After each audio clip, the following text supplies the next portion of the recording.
Dr. Willa Player, who probably most of you have not heard of Bennett College for Women, was one of the few black college presidents who were openly supportive of the students who involved themselves in sit-ins and other nonviolent protests during the 60s.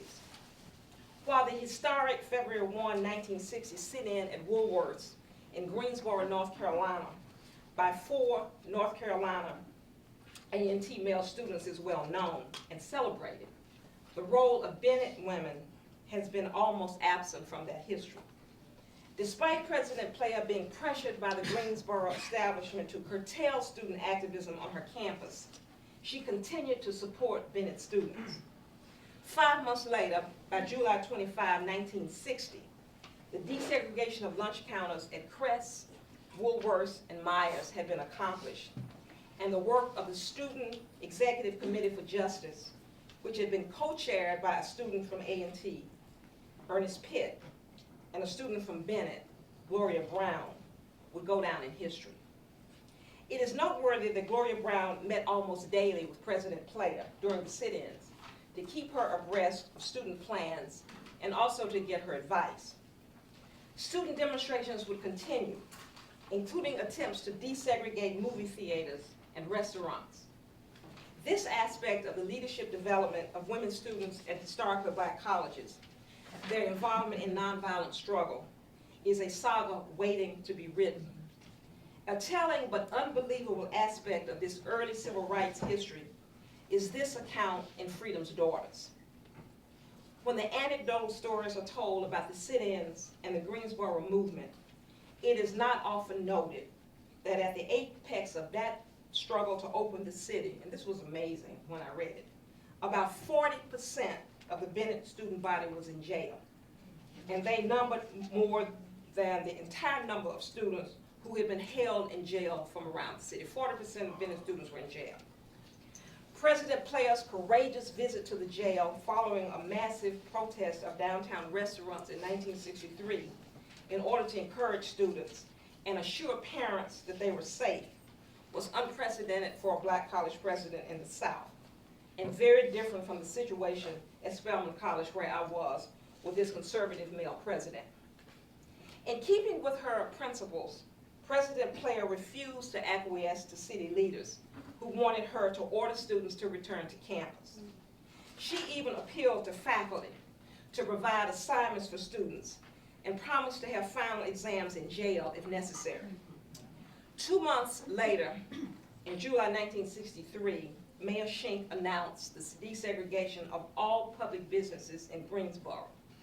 During Sunday Vespers, Constance Baker Motley, Associate Counsel for the NAACP, spoke about that historic week of May 20th through 27th, which she called one of the most significant weeks in the struggle for civil rights in the country. Player spoke at the 1963 commencement because the invited speaker, Dr. Martin Luther King Jr., was unable to attend, and students gave her a standing ovation for her support of the sit-ins when they were over. Well, in 1963, I was a sophomore at Spelman College, with a very different set of circumstances for students who chose to involve themselves in sit-ins because of lack of support from administration. Harriet Fever's book, Undaunted by the Fight, chronicles the role of Spelman students and faculty in the movement. It's one of the very few texts which focuses on an HBCU.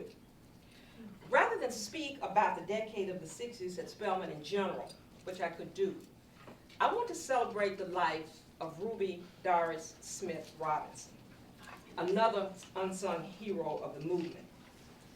In the student supplement issue of Sage, which we published in 1988, this was the very first time that many Spelman students, including alumni, had ever heard of Ruby Doris. Born in Atlanta in 1942, she entered Spelman in 1959. As a fresh person, she organized, along with other AUC students, the Atlanta Committee on Appeal for Human Rights, and attended the founding conference of SNCC in Raleigh, North Carolina.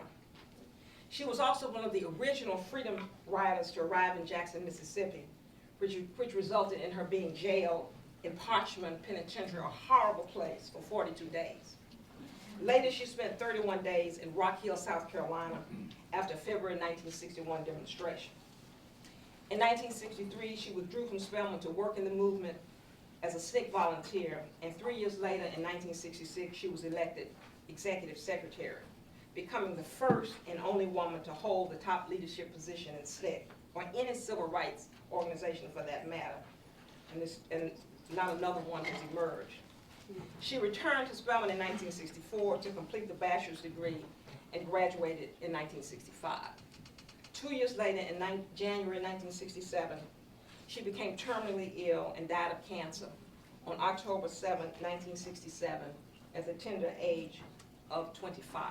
With more gatherings like this one, the proliferation of scholarship on Black women's activisms, concerted efforts to rewrite the history books, including the textbooks that school children read, it might be possible that women such as Ella Baker, Fannie Lou Hamer, Joanne Robinson, Septima Clark, Ruby Doris Robinson, Pauli Murray, Shirley Chisholm, and countless others will become the household names that Martin Luther King and Malcolm X and John Lewis and Andy Young have become.